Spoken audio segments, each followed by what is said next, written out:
Now I'll pass my baton on to Otto Solorzano from Community and Senior Services. Thank you. Thank you, Kelly. Good morning, everyone. Good morning, Board of Supervisors. I'm here to update you on our employment efforts related to Prop 47. Did I good, right? The stated goal of our task force are to engage public-private sector partnership to support the county's Prop 47 efforts and to link participants to supportive services and workforce development.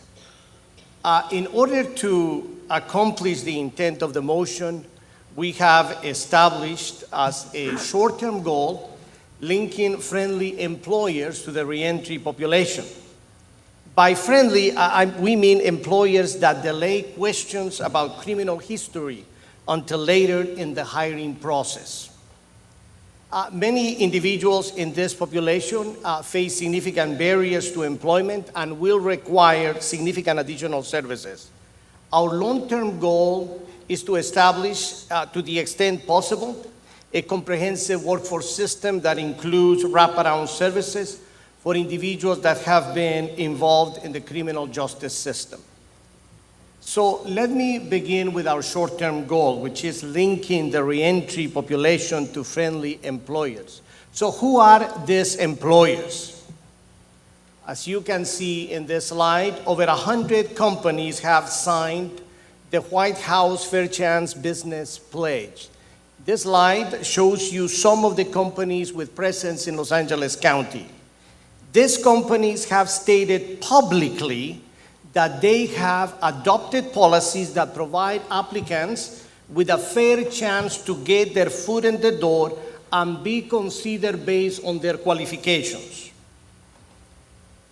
As part of the county's outreach efforts, we are, as Kelly indicated just before, mailing notices to all Prop 47 eligible participants.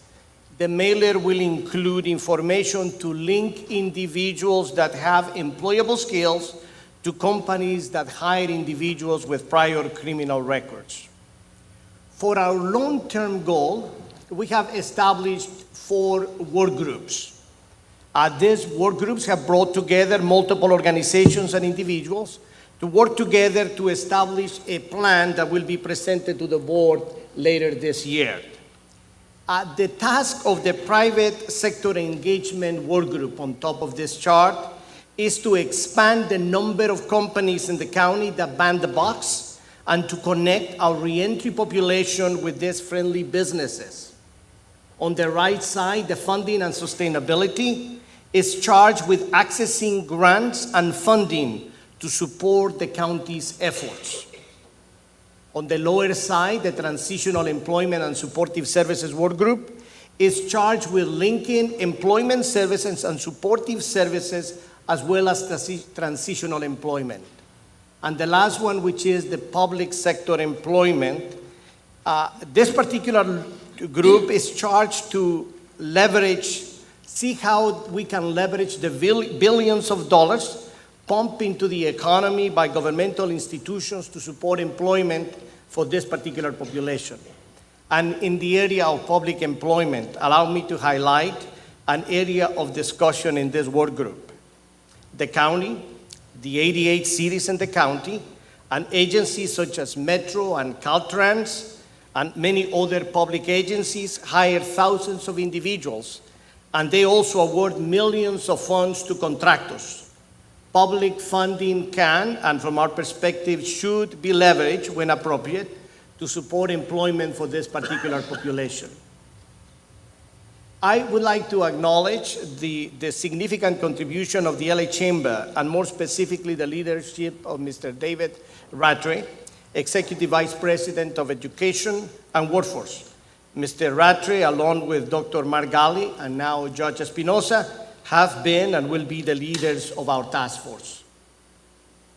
As you can see, Task Force 2, the Chamber is leading our public-private sector partnership, and they are also working with us to develop a plan, which will be presented to the board later this year, to target individuals in different stages of need.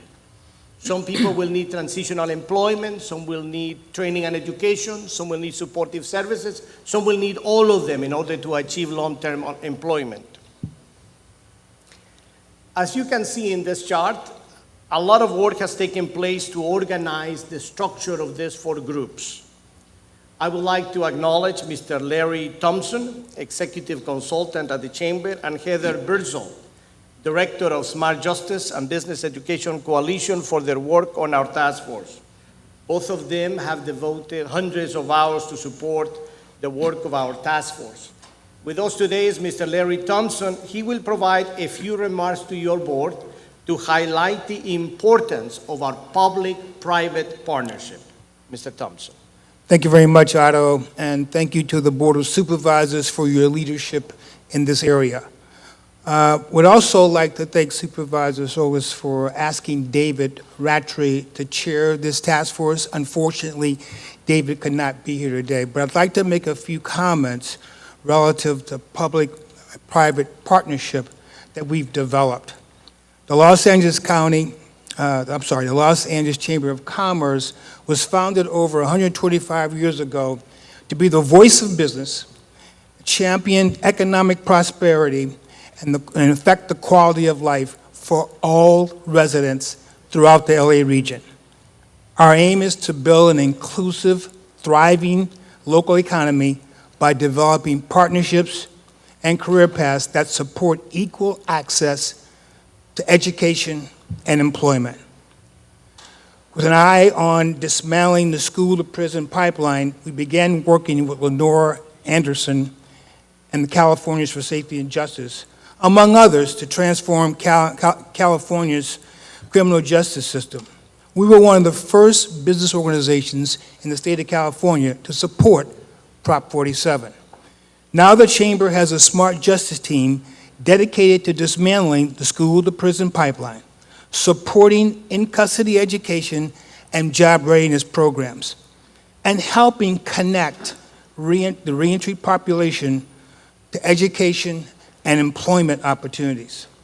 I recently retired from Xerox Corporation, one of the companies that signed the White House pledge that Otto mentioned. I spent my entire life in the private sector. I've worked on the task force since its inception. I am very, very impressed with the collaboration that I've seen among the task force members. The quality of work effort of these work groups has been outstanding. The public-private partnership we've developed here is an example of what we hope to ultimately accomplish on a larger scale with our work plan recommendations. Members of the Chamber's Smart Justice team attend weekly task force calls and work closely with Otto and Kelly, but also with some other exceptional public servants. Ben Pope has been instrumental in keeping various partners connected and moving this work effort forward. Richard Virches, Manuel Ruiz, and Luisa Ogahi at the Community and Senior Services have been invaluable partners and work closely with our team to develop and implement with these work groups. Lastly, Dr. Mark Galley, who during his interim as co-chair challenged us to think big, and Judge Peter Espinoza didn't miss a beat in assuming his responsibilities. We look forward to continuing to work public and private partnerships, and we thank you again for your leadership in this area. Otto? Thank you. In closing, I would just like to recognize the work of other individuals and organizations that have been working with us in our various work groups. The California Endowment, and more specifically, Tamu Jones, for leading our funding and sustainability work group. Karen Lane, Vice President of Policy for the Community Coalition, for her efforts on the Transitional Employment and Supportive Services work group. In our county family, I would like to thank Judge Peter Espinoza of the Office of Diversion and Reentry, Pam Misset and Kelvin Driscoll from our Department of Human Resources, David Turla and David Seidenfield from the Chief Executive Office, and Mr. Brian Steger from the Office of Consumer and Business Affairs. They have been working very closely with us, and I think it's been a monumental task in coordinating all of the efforts. I want to acknowledge the work of the public defender in this effort, and the way you've led this effort, we really appreciate it. And I also want to acknowledge the work of the management team at Community and Senior Services. I'm extremely proud of their commitment to ensure the success of this initiative. Dr. Gali.